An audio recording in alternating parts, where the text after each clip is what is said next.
Brian the Interviewer here, and we're here with Ed from Berlotta Collectible Media. And we're just gonna share our collections and some stuff that we like, and our recent books and our grails. So, yeah. So tell me how you got started with comic books, because I think everyone, they have their own journey, and you know, for someone your age, I think it's really cool that you dove on in so quickly. So talk to me, how did you get started with this? How I got started was I was little, and it's like I did a mix of video games, the movies.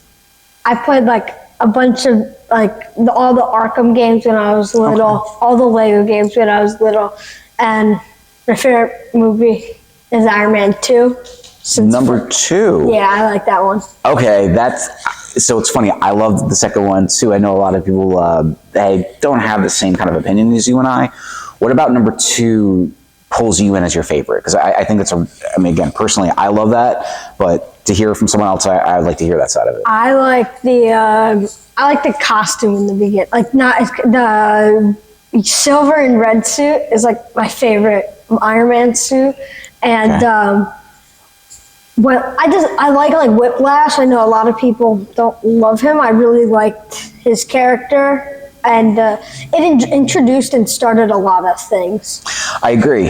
So one of the lines that I kind of hold on to that movie is something about making a shark bleed in the water or making a god bleed, and I think that's really well kind of referenced back to, was it Endgame, I believe, where, you know, when Tony Stark gets Thanos at some point and all this for a drop of blood. So that kind of reference comes full circle. So I think when you hear those like negative critiques about the movies, especially something like Iron Man 2, people forget there's a time and a place, and not an entire movie needs to be a masterpiece, but it has its value within its own cinematic universe or even isolated. So I mean, I appreciate that someone else likes Iron Man 2 the same way I do, because I love that one.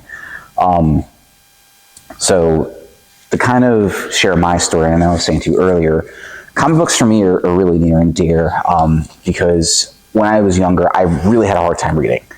And, you know, I went through this gamut of testing, this whole big thing, and my mom had to do a lot of things. And one of the pieces of feedback she got as a parent was like, if you can get him to read, no matter what it is, give it to him, let him latch onto it. And kind of one of those last-ditch efforts was comic books.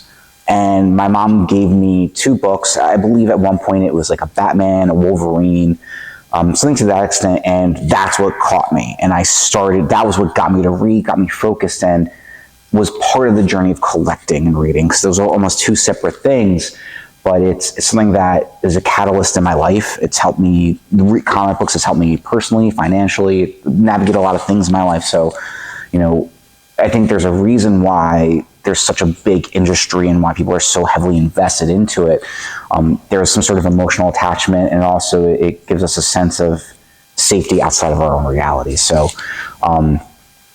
you know, I think it's great that this is continuing through generations, and seeing someone like you collect and getting excited about it gets me excited, knowing that this will continue, right? This isn't just a flash pan kind of thing. So show me what you got, man. I'm all about seeing people's collections. So let's dive on in. So let me find it. But my first comic is actually an interesting one. It's I think it's Absolute Carnage issue 1. Okay. Yeah, I gotta find it somewhere in the. I have almost the whole series. I'm missing a few. Is it in the back? It might not be. Sick one. Yeah.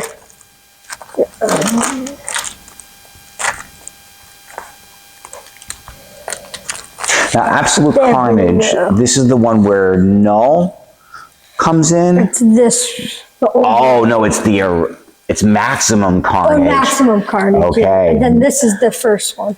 Oh my gosh, I remember when this first came out. This is like one of those events where there's so many different tie-ins across different Spider-Man titles, and it was, again, for me, it was like the introduction of like, oh, a storyline could span multiple books from multiple writers, and it forces this level of extraordinary coordination and to really make sure a story is told well. So wow, you got? I got doubles of that, and then I got 10, 12, 13, and then I got 14. I think I'm missing like 2 to 4. Okay. Do you have a list of where it's written down? Like what do you mean? Like, so, like for when I do, when I try to complete runs or when I'm trying to like organize my collection, I'll always write down.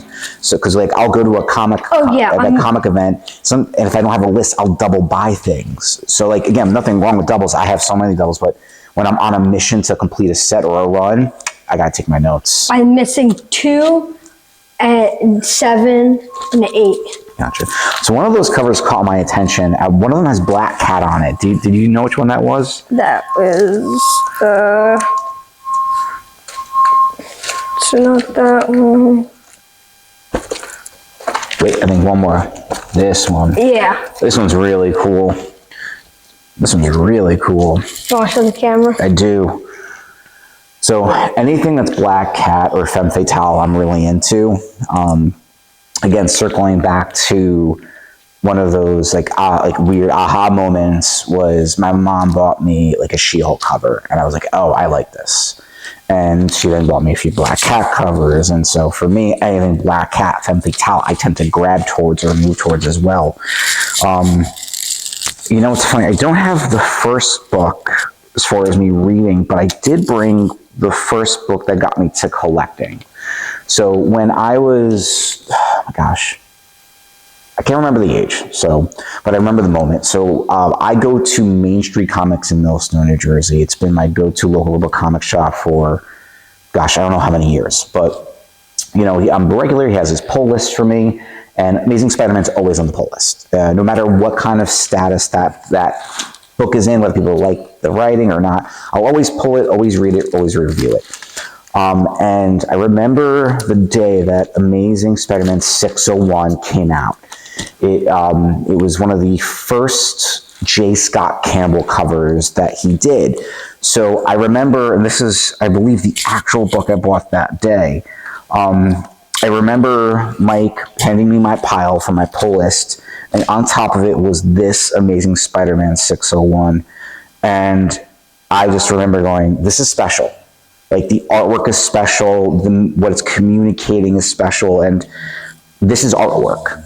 Like, this is like the catalyst of, I want to be a collector because I love this style. So this is the Amazing Spider-Man 601. I think this is the one that I originally had. I do buy these whenever I see them. Like, if I see it for a good price, if it's something that I'm in the mood, I'm in the moment, I buy as many of these as I can, because this is one of those emotionally attached comics for me. And so I instantly became a J. Scott Campbell fan from this moment on, and then kind of went to his back catalog when he did Gen 13, back in the Image days. So this for me is like that huge moment, like, okay, I am now a collector. I want to get these things too. So other than your first books, what book do you kind of think like, okay, I think I want to be a collector? So for me, that one is this one. Okay. I found it in the back of, like, the backlog of Zap Comics, and I just really like it. And I just thought it was interesting, and that's what got me into it. Okay, so you like kind of that foil stuff too. Yeah. Okay, so that being said, I think I remember you and I had a conversation about like foils. So one of the big books in the 90s, I believe it was Venom. Venom was, you know, a huge character. McFarlane brought this character to life, and everyone latched onto him. Even though he was a villain, people liked him. And Marvel had to be like, okay, how do we bring more Venom into the mainstream, because people really like this character? And one of the things that Marvel did is they came out with the Lethal Protector. Yep. So this is one of those, of course, man. Wow. This is one of those foil books that, you know, it's not like it's an expensive book, but it's one of those books that, like, when you go through a pile and you see it's like you get a little bit excited. So when I have the chance to buy a 9.8, again, it's not the monetary part of it, but it's like, okay, this is a book a lot of us had an attachment to. We remember being like, oh my God, Venom has his own book. And even in the like more recent stuff, like I'm playing, was it Cosmic Invasion? And at some points, Venom, the character, refers to himself as the Lethal Protector. So it's one of those books that, and one of those narratives have stood the test of time for Venom as a character. So for me, again, one of those books that I'm like, it goes on the wall. It's not about monetary. It's about, I remember the moment, I remember the emotion, and loving Venom. So Yeah, I really like Venom. I feel like Venom's a character anybody can really get into just because of how different he is compared to a lot of other stuff. And I like a lot of the comics he's in. Like I have a bunch of trades, and I really like his appearance in Ultimate Spider-Man. Oh, the Ultimate Spider-Man arc. Mark Bagley. That was great. Oh my gosh, it's funny. It's one of those books that I remember I sold beginning of the pandemic. I used comic books as a way to kind of get myself into my home. So like I said, comic books has been a staple in my life. It's helped me out through a lot of times. Unfortunately, COVID hit. Everyone was getting their stipends, and my buddy was like, "This is the time to buy a home." I'm like, "Okay." He knows better than I trust my friends. He's like, "What assets do you have?" I'm like, "I have my comic books," and he's like, "Sell them." And I'm like, "Okay, you know what? I could always get my comic books again, right?" So I hustled for a few weeks, sold off all of my keys. First Venom, first Dankin, a lot of the black suit stuff, numerous Amazing Spider-Man, Wolverine, just stuff that was $30, $40, $50, $60, $100, $200. And before I know it, I had $5K in hand. I had $5,000 cash in hand after a give or take. And that's what my wife and I helped to use towards the down payment in our current home. And it was like, okay, like what we did to invest in ourselves, into our home, was worth it to show. Like comics have helped me out through tough times. They've helped me out to kind of advance in my life. So again, the relationship I have with comics it's integral in my life through all aspects. So it's something I love. And what I told my wife is like, there'll be a time where I could buy books again. And I was fortunate enough in the past, I'm going to say 5 years, I found myself a job that I really like, that pays me a good living wage, and it helped me get back into the hobby. And from that, I was able to start really getting some of the key books, and I'm like, you know what, I really want these things, because again, it's a matter of like, I love this, it's a part of who I am. So again, not everything's expensive. Like That's my favorite Star Wars character right there. Savage Oak Press. Yeah. Again, like one of those books that for a number of years was like a $200 book.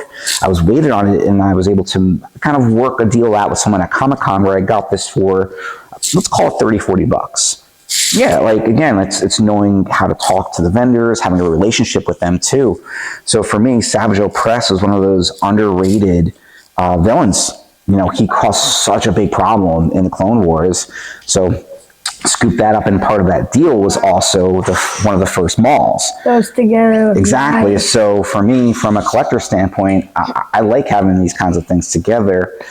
They tell a narrative in their own, right? The imagery and the artwork is what sells itself and also tells a story in itself. So, like as I said, I sold off my comics. I had to kind of reevaluate myself financially and think about my spending habits. Being fortunate enough to kind of rebound and having a very supporting wife, a partner, I was able to really start collecting. And when the time came where I'm like, you know what, I want to start getting after the books that everyone loves and I love. Like I'm a big Ghost Rider fan, and after a number of years, and I was able to get my hands on a Marvel Spotlight number 5, which is the first Ghost Rider, right? So it's one of those things that being patient with it, knowing the numbers, having relationships with people. And I know you've mentioned you got very similar characters and things that you like in your collection. So show me something that like you're like, okay, yeah, I like this one. This is my Ultimate Spider-Man issue 1 foil edition. Even though it's a reprint, it's nice.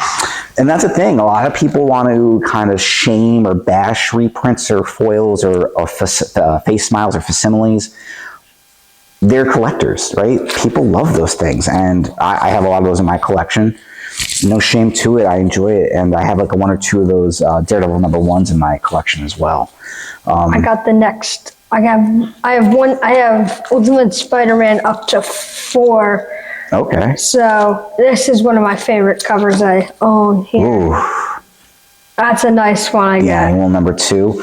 So I like how with a lot of people don't pay like respect, in my opinion, pay respect to Bendis. What he did for Ultimate Spider-Man was show like that kind of initial step that there could be other universes with same characters, similar storylines, but just different enough to keep people engaged.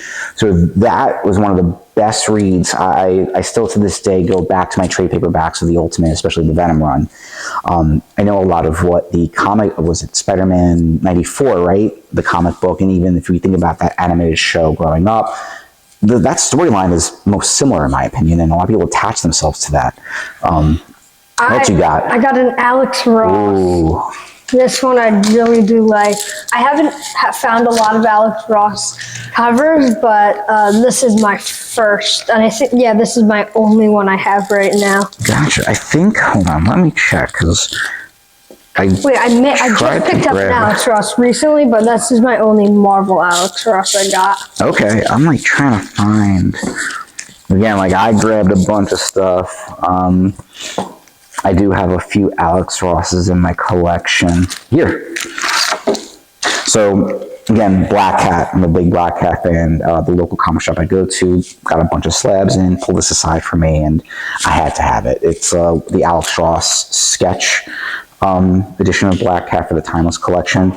Alex Ross is one of those prolific artists that, even if you're not a comic book fan, in my opinion, you see his artwork and it pulls your eye. So, it's a testament to how artists really attach themselves and dedicate their lives to the art and to the characters. And I think, again, the Timeless collection is a real homage to that. Okay, I see you pull that out. I think that's a conversation piece in itself. Yeah, this is the Ultimate, the brand new Ultimate Spider, Ultimate Endgame. So, question, did you get that raw? Did you buy the blind bag to open it? I bought the blind bag on Thursday. Okay, so what's your opinion Friday. on the blind bags? Because I know a lot of people have opinions on them, and I like to hear someone else's other than mine.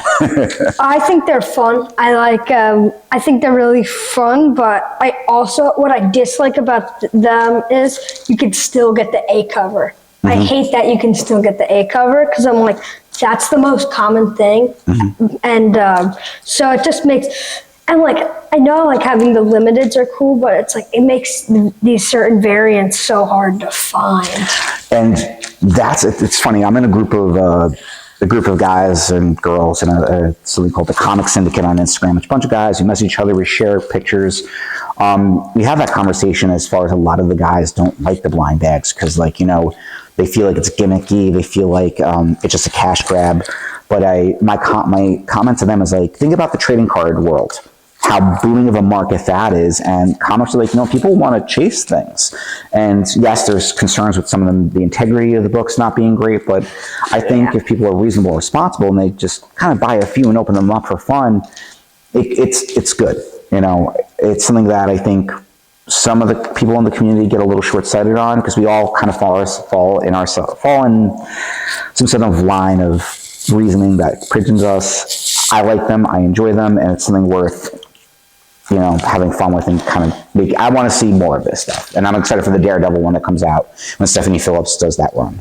Yeah. So. What are your thoughts on the Ultimate Universe ending? I feel like it's a little early. I'm not sure if it's early, but it's something that, like, I'm disappointed, right? I like the Ultimate Universe. I think the makers was an amazing villain. Yeah. I think what a great way to make Reed Richards a villain, and it was amazing. The Ultimate Wolverine run is so much fun. I haven't gotten to read that yet. I want to read that. I'm going to pick up the trades. I love trades, and that's where, like, again, I collect, I do the trades. It's a lot of fun. And I think I only got to 3 issues in, but when I have the time, I'll keep reading that. Not everyone's dead. The only person that remains dead is who? Do you know the character that they usually say is the only character that will always remain dead? Uncle Ben. Exactly. Do you know what character was beside Uncle Ben for a long time? Nah. Fucky. So for a long time, it was a motif. You can't bring Uncle Ben back, you can't bring Bucky back. And they decided, oh, I love that, because that's kind of that's an homage to this. Yeah. Because I brought this because I know you said you're a big Silver Surfer fan. Mm-hmm. Yeah. Yeah, so that's the homage to this. That. I was lucky enough to get this book too. But going back, so another character that I love, again, kind of that anti-hero vibe, is the Winter Soldier. So when Ed Brubaker wrote that Captain America arc, it was great writing, very detective work, and to bring back Bucky was huge. And so for me, being a huge Bucky fan, a huge Winter Soldier fan, these were two books I needed to have in my collection. So this is both the variant cover of the first appearance of the Winter Soldier, Wow. as well as the traditional. Wow. Yeah, so for me, this was two of those books that I had to have. And to be honest with you, I bought this recently at New York Comic Con, and like, you know what? This book looks really clean. I'm going to take the chance to get it graded, sent it in. I was lucky enough to come back a 9.8. Again, it's not about the grade itself, but I was like, you know what? This looks really good. I want to take the chance to get it graded. So now I have the pair, and I also have the Bowen statue of Bucky as Captain America. So that's something too that, again, I'm really, it really makes me happy. And again, as a collector, different things. So I noticed you have a lot of Fantastic Four in your collection. Yeah. So talk to me. Why Fantastic Four? Silver Surfer is my favorite superhero, and I really just do enjoy the wildness of the covers like this. I picked this in a $1 bin. Ooh, dollar bin diving, man. That's so much fun. Even though the condition's not bad for a $1 bin. No. Again, it's my thing with condition is it's great, right? From an investing stance or like a reseller stance, that's important, right? But as a collector, if I like the cover, I want it. You know, I'm going to enjoy it no matter what condition it's in. That being said, I didn't think I got to show you this one yet. That's yeah. So that's the first appearance of Silver Surfer, as well as the cameo of Galactus. So again, I was able to get a number of these from Main Street Comics. And again, he's always buying, selling, and really lucky enough to add that to my collection recently.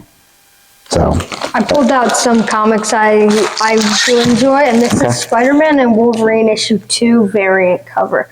Okay. This one, I just really liked it, and I like the art style the cover brings.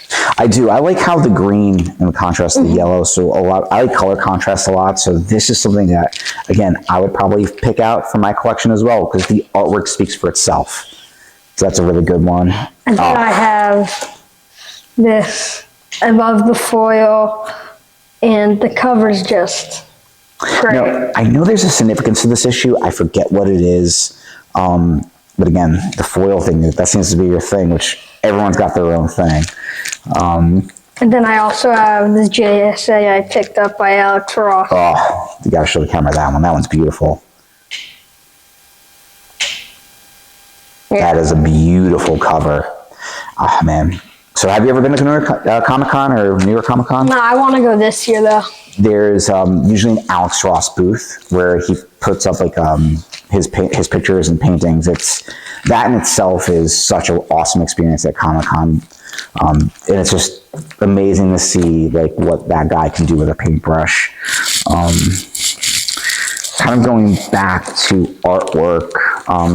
So you and I, like, we've sparred, and in that process, you've seen my tattoos, and afterwards, you've always asked about them. As I said earlier, you know, J. Scott Campbell is such a huge inspiration to me as someone, as a collector. And one of the tattoos I have is of Rogue, one of my favorite characters of all time. And if you remember, on my left leg is this one. Yeah. And J. Scott Campbell was kind enough to sign this for me at Con, took a picture with it, and this is one of those ones. Again, it's not about the monetary part. Like, this is just a beautiful piece of artwork. Savage Land Rogue. I think a lot of people remember seeing that for the first time, being like, okay, that's pretty cool. Catches the eye. Yeah, so, I pulled out this. Ooh. I really like this. So I believe there is significance to this one. I just picked this one up yesterday. I wanted to put it on my comic wall. That's a great one. So I love the artwork on that, and now I forget, but I think there's a connection to the Joker being in that costume in this issue. Yeah, him being the original Red Hood. Mm-hmm. So I think that's it. Again, my history on that isn't as strong, but like when I see a cover I recognize, it kind of like triggers me. Like, okay, I kind of remember that. Let's see that Silver Surfer. Yeah, this one's awesome. Oh man, that's a classic too. Let's take a look. Yeah.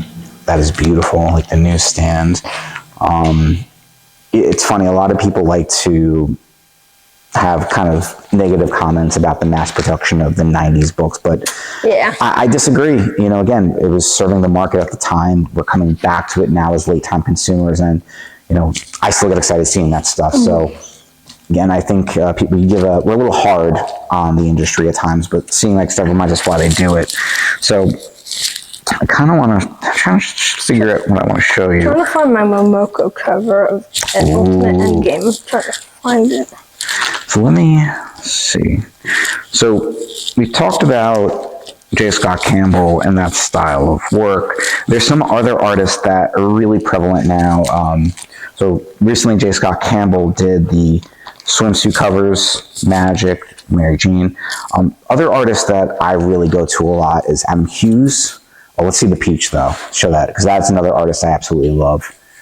She just kind of came and was like, she introduced that kind of was anime style to comics, and it just clinked, like it sunk right in. It worked, and I love the take on the maker on this one. It's scary. I love it. That's a great I love cover. the pins on there too. And that's what I like about Peach's style. Like, she catches a lot of the youth in the characters. She has a really good job of portraying that. Where Peach is a huge artist. Another one that I like a lot is Adam Hughes.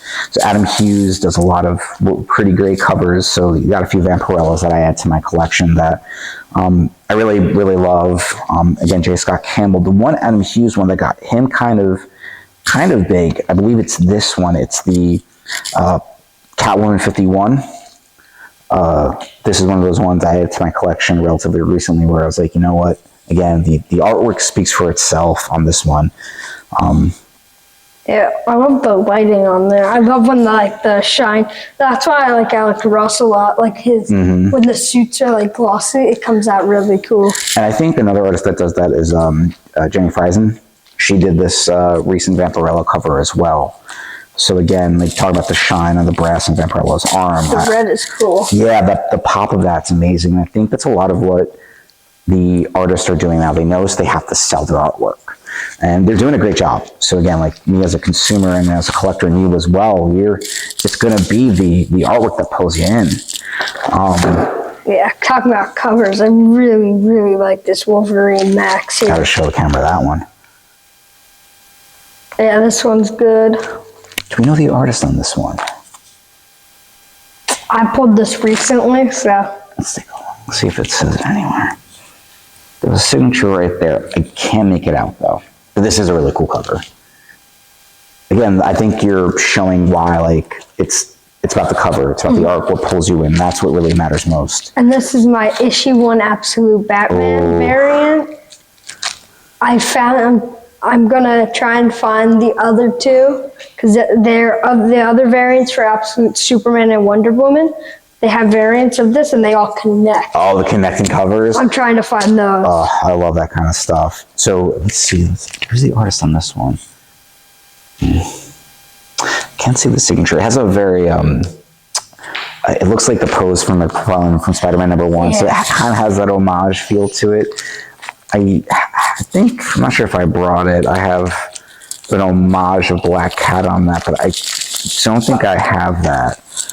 I also really like this issue 1 Superman variant cover. This one's really nice. That is really nice. That is beautiful. I haven't read any of the Absolute Superman stuff. I got this one and I didn't get crazy into it. Absolute Batman's been my favorite. It sounds like hotcakes, and the story is great. You know, I like how different it is. That's my favorite part. it is. It's so different, and that's where, you know, the alternate universes, that kind of stuff I like. Again, how many times can you tell the same story from 616? It looks like you got some Star Wars in there too. I got some. Yeah, I got this Obi-Wan Kenobi here. Oh, that's super cool. So you're a Star Wars fan as well. Yes, I'm very big into Star Wars. All right, so how familiar are you with the Legend stuff? I'm pretty familiar with the Old Republic stuff. Okay, so then you would know Darth Revan. I know. Revan, and the other one who I love is Darth Bane. So Darth Bane in the books is the, I guess, creator of the Rule of Two. And in the comics, this is his technical first appearance. Wow. Yeah. So again, one of those ones at Comic-Con, I came across a vendor I was familiar with. It was really weird. This was like in a pile of books that's like all like, other. Pulled it out. I'm like, wow, this is the first Bane. I gotta have this because Bane, Revan, Nihilus, all those characters are, in my opinion, really underrated. And I'm hoping that, with the advent of Dave Filoni taking on Lucasfilm, he's going to start pulling in some of those characters because I think he knows that's what the consumers want. Yeah, I got this Red Hood versus Joker DC KO. Oh, that's really cool. It's the rematch. And I don't love the outcome of it. I didn't read it, but I want you to spoil it for me. What winds up happening? Joker ends up winning by reviving himself. Okay, I mean... He restarts his heart, because it was going to end in a draw. Oh, okay. I'm going to have to peek into that. I'm reading the KO series. The only ones I'm diving to the side is Harley Quinn versus Zatanna, because I am a huge Zatanna fan. I also have this cover here, Black Suit Spider-Man, Web of Spider-Man. Oh, that's super cool, too. So are you familiar with Zatanna? Zatanna is the ninja one? No, she is the magician. Oh, yeah. So her character, I think a lot of people are getting a little excited to see who gets cast of it, because it's one of those characters that, again, we haven't seen portrayed really well. And also a lot of people talk about how they're like, the first appearance doesn't really serve the character justice, because it doesn't really, because the first appearance is actually a Hawkman #4. So again, you don't see Zatanna on the cover on this one, but like, again, this is the technical first appearance. A lot of people like to hunt for this, but it's one of those books that when you converse with vendors with, we always say like, oh man, if she was on the cover of this one, this book would just be near impossible to acquire and B, to buy. Those kinds of things matter. Can I see your Iron Man issue 55? Of course. That's Thanos, right? That is, sir. Wow. So again, one of my favorite characters, Thanos. I was able to get that a few years ago. Again. Yeah, it's nice. Yeah, it's funny. My buddy just picked up one and got it graded in an 8.0. Yeah, and it's funny. In that same lot, he bought the Iron Man, and I bought the Tomb of Dracula, which is the first appearance of Blade. So I just got that pressed and sent off for grading too, because one of those things that I gotta come back to.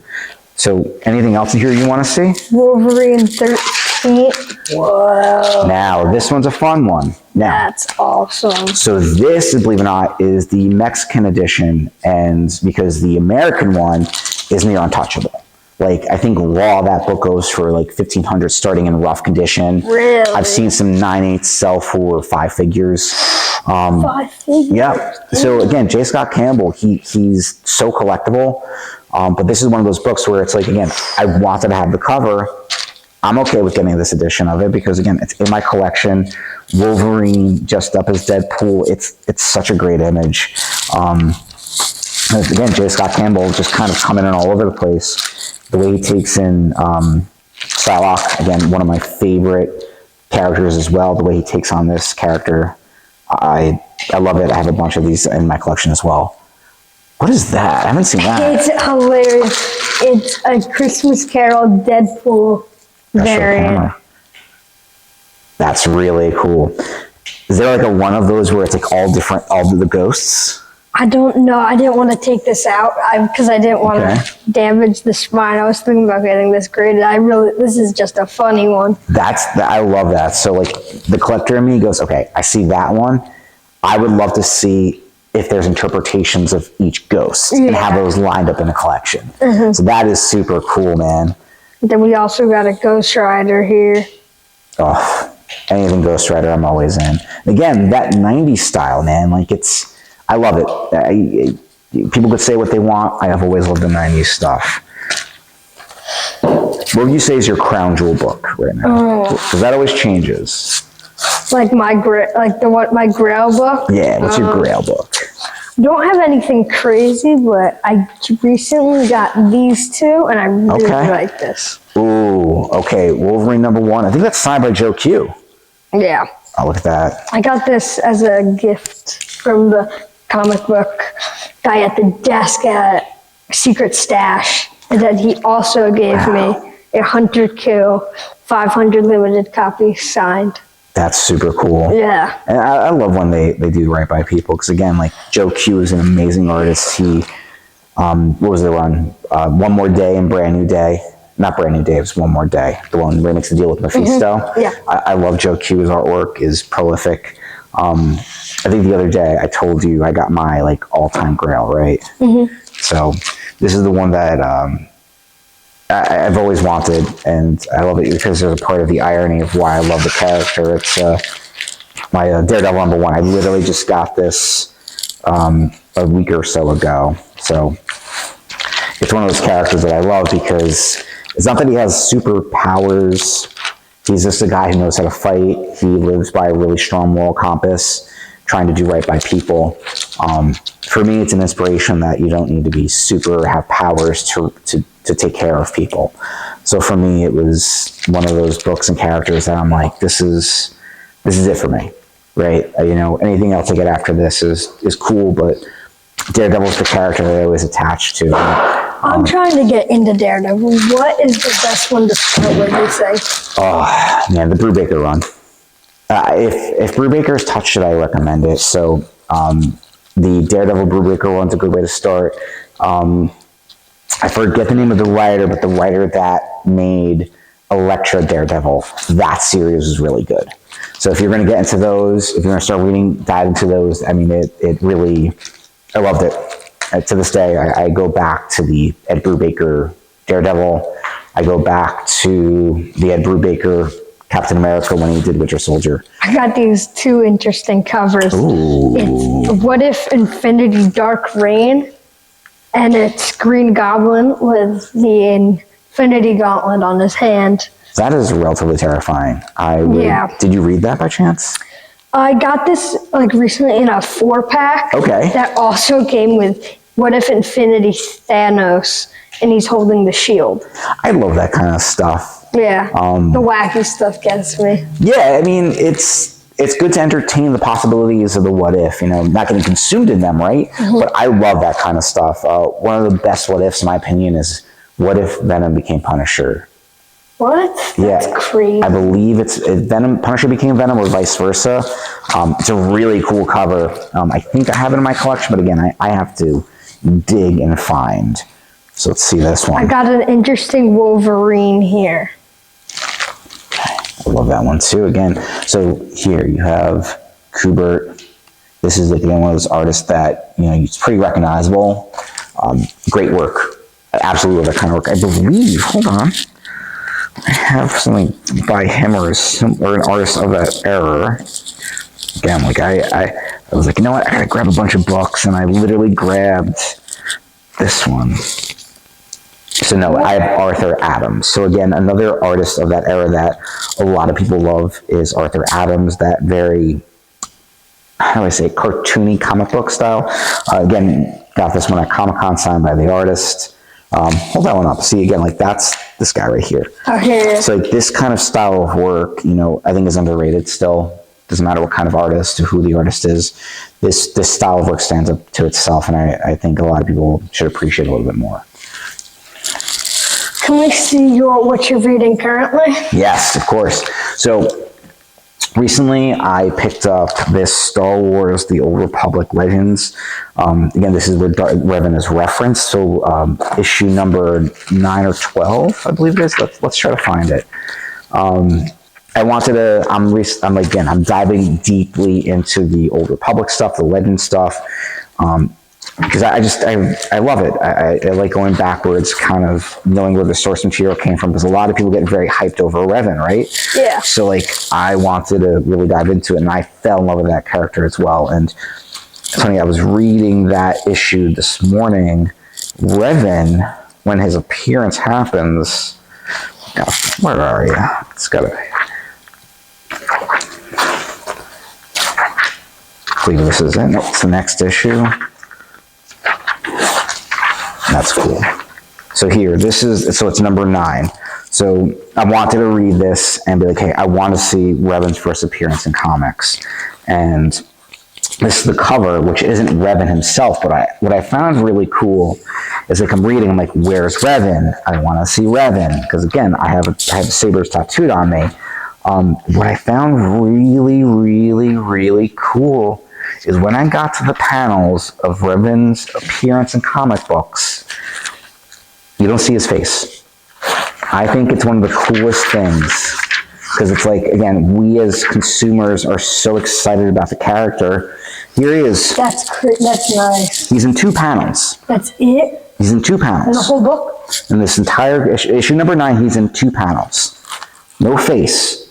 But we know it's Revan, because for those who have read the story or those who even read online, this is when he approached the council to be like, we have to go against the Mandalorians. Like, there's this ongoing war, which, again, it was kind of influenced by Darth Vitiate. So it was this mastermind approach again.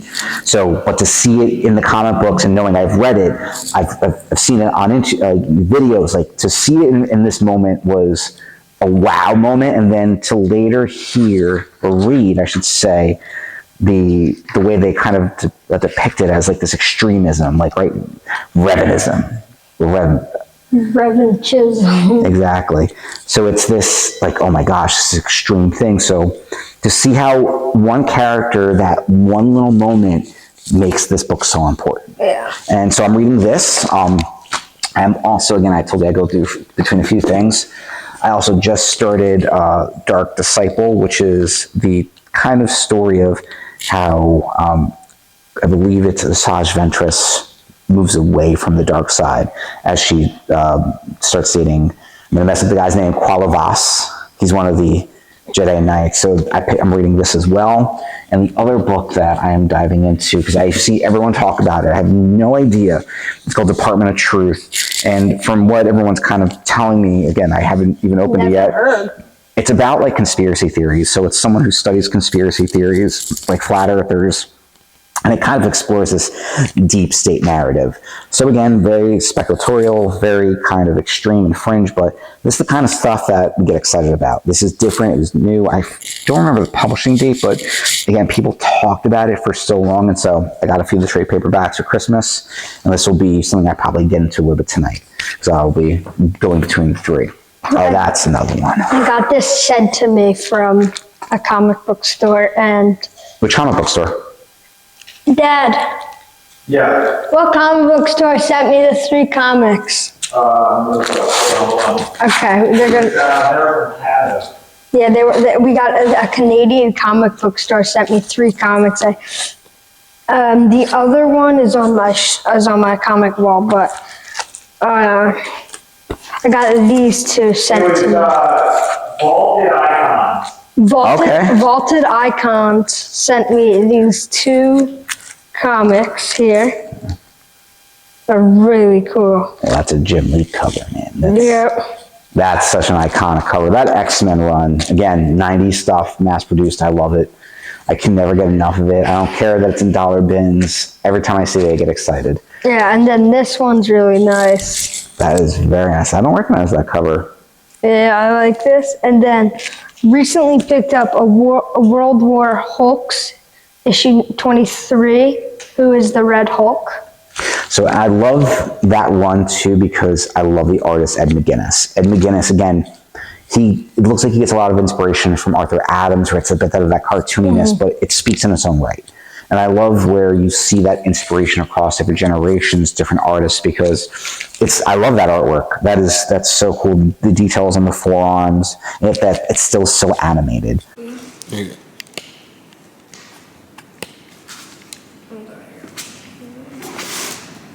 So we got Death the Silver Surfer issue 2. And then we got Death the Silver Surfer variant issue 3. That's a beautiful cover. Yeah. That's great. Then we got Death the Silver Surfer issue 5. That one's cool. So nice. And then we got an annual Silver Surfer that I really like. I like that cover a lot. I believe I mentioned the artist earlier. He did an amazing Silver Surfer cover, Simon Bianco. If you find some like his Silver Surfer covers and his Silver Surfer work, I think you'd really enjoy it. This is an interesting one. It's Superman versus the Terminator. Dark Horse and DC. I love the collaboration stuff. I love I that. want the DC and Marvel crossovers. I want that omnibus. Yeah, that was really cool. I'm excited that they're doing that stuff again. I didn't read the new one, but the one previously I read, that was great. Oh, this is cool. Very, very cool. Again, going back to the 90s, man. 90s? Oh, what 90s are these? I don't know. 90, there it is. It looks like it could be 80s. Green Lantern. Great cover. Yeah, this one's really nice. The one Green Lantern book that I do have on my list is that first appearance of, was it Starfire? That's the one on my list. I really want that one. This one I got. This one. Love the black cover. I mean the black suit. Here. Oh, it's a very nice Deadpool. We got this Deadpool Black, White, and Blood. That's very Issue nice. 2. And then we got Batman and Robin. 222. And then we got this Spider-Man. I really like this one. That's great. And what else do we got in the back here? Oh, this one's really, really nice. Yes, I love that one too. Yeah, that's really it for what I got here. I mean, you're on a good trajectory, man. Fine, just do what you enjoy it. Oh, that's- Cosmics, Cos- Cosmic Punisher, Cosmic Ghost Rider, who is Frank Castle. Yeah, this is the issue 1. That is great. Yeah, man. As a collector, collect what you like. You know, if you like it, collect it. You know, don't get too caught up on grades. Even though, again, I have grades. Look, you see some 9.6s. You got some I late wanted to ones. see this. Wait, what's this Batman? Oh, that's. Oh, I didn't show you that. No. That's the first Poison Ivy. Really? That's interesting. So the thing with this one that makes it hard for collectors is that there's a centerfold of Batman and Robin. And a lot of collectors, when they're buying this, what they have to make sure they open it to look at to make sure that has the centerfold. The one reason why I wanted to make sure I got CGC on this, if it doesn't have the centerfold, one of two things is going to happen. It's going to notate it, or it's going to be a purple label. So I know I wanted one that was intact. Again, the grade is relatively low, but it's a book I always wanted. So right place, right time. So Let me yeah, see this. The Venom one. of course, man, of course. That's cool. The Oh Man. Yeah. Yeah, and this goes into here. Yeah. So do you know the variants of that one? No. Okay, so there's a few variants, but there's two notably. One is the gold label, so it's the gold foil one. That Oh one- yeah, I've seen that one. Yeah. There's another one that's even more elusive. It's the black one. Where what happened, it was a production error. Where none of the foil got on, but it still got to market, so it's a black cover. Those issues, some of them go for up to 10K. Yeah, Have you ever seen one in person? I've seen a few in person. But people like, you know, and that's where I'm gonna say, at Comic-Cons, people are really generous and really nice. And if someone isn't, that tends to be someone I won't spend my money with, but they'll be like, can I see that black cover? And they'll take it out, they can touch it, look at it, take a picture with it. They're as much conversation pieces as they are economies, right? So that's a really cool cover too. Yeah. So yeah, man, like, that's my journey of comic books and where I'm at right now, I think. Yeah. Yeah, man, like this is, so I'll keep an eye on that Lethal Protector for you, because I can get one easily for you. I'm trying to see anything else. Again, the Italian artist I really like a lot. Trust someone to Rogue, Black Hat, they'll do Adam Hughes is Elvira, Scarlet Witch, I like that one a lot. collect what you like and share your stories, man. It's what's gonna keep the industry alive, and it's what people enjoy. Personally, what's your favorite character?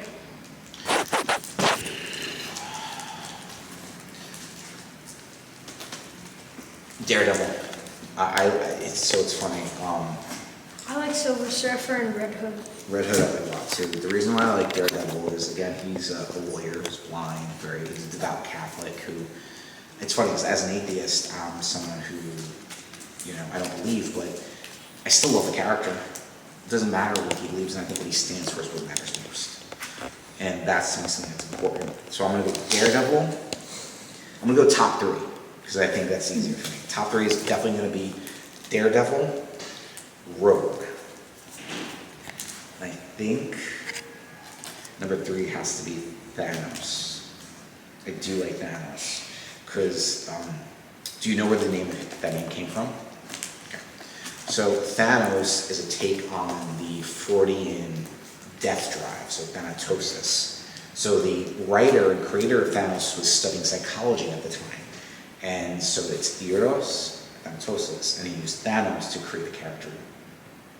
So for me, it's, as a psych major who studied terror management theory, actually got published in it. It's a character I tend to attach myself to, so because again, it's something that I like from a collecting stance, from a character stance, and also professionally, it was something that inspired me to push myself and learn more. So that's why I have to go with Thanos. I think honorable mention has to be Zatanna. I love Zatanna. I like magic, sleight of hand. I think that stuff's really cool. And again, like I said, Rogue. And one of my favorite artists is Sabine Rich. She did this cover that I'm just infatuated with. Yeah, my top three Marvels gotta be Silver Surfer, Okay. Iron Man, and then probably are so many good ones. I do. Then it's gotta be like. I think I'm gonna go with Ultron. Ultron. That's a good pick. I like that pick. So we're gonna do Marvel and DC then. Yeah, so DC, it's gonna be Green Lantern, Okay. Red Hood, and then Batman. Can't go wrong with Batman. Okay. You can't go wrong with that. Okay, I'm gonna go DC now. I'm gonna go Batman, Zatanna, A Question. Definitively the three favorites for DC. Marvel then is gonna be, it's gonna have to be Daredevil, Rogue, and Thanos. Yeah. Dude, you're on your way to having a really stellar collection. Just remember, if you like it, enjoy it. Don't let anyone steer you against something you like. Because a lot of people are gonna do that. They're gonna try to take away your joy. This hobby is about joy. Don't let anyone take it away from you. So, dude, I appreciate you having me on this. I want to see in a year from now where your collection is. We'll come back, we'll compare more books then. Thank you, man. You're welcome. Take care, guys. That was fun.